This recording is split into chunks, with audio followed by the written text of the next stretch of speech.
History often highlights the big players: Rome, Egypt, China. But what about the empires that changed the game and then faded into the shadows? Let's dive into 5 lost kingdoms that once ruled the world, shaping trade, culture, and warfare, yet barely make it into our textbooks. First up, the Kingdom of Axum. Nestled in modern-day Ethiopia, Axum was a powerhouse between the 1st and 7th centuries. Known for its impressive obelisks and as one of the first kingdoms to adopt Christianity, Axum was a major trade hub. They controlled the Red Sea trade routes, connecting Africa to the Middle East and beyond. Imagine gold, ivory, and exotic spices flowing through its markets, shaping cultures far and wide. But like many great empires, it eventually fell into decline, overshadowed by rising powers. Next, let's talk about the Khmer Empire. From the 9th to the 15th centuries, this Southeast Asian empire was a marvel of engineering and culture. Its crowning jewel?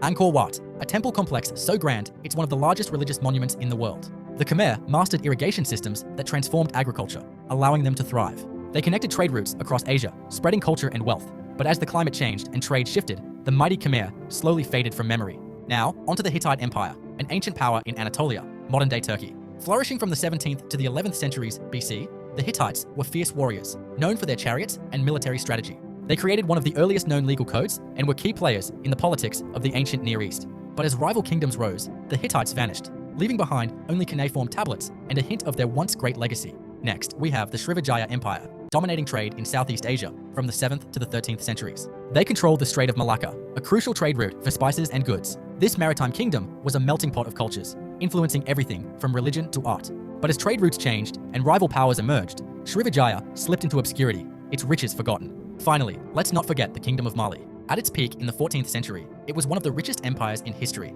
largely thanks to the gold trade. Cities like Timbuktu became centers of knowledge and culture. Mansa Musa, its most famous ruler, made a pilgrimage to Mecca that showcased Mali's wealth to the world. But despite its incredible influence, Mali's story is often lost in the annals of time. These forgotten powers shaped our world in profound ways, reminding us that history is more than just the empires that made it into the spotlight.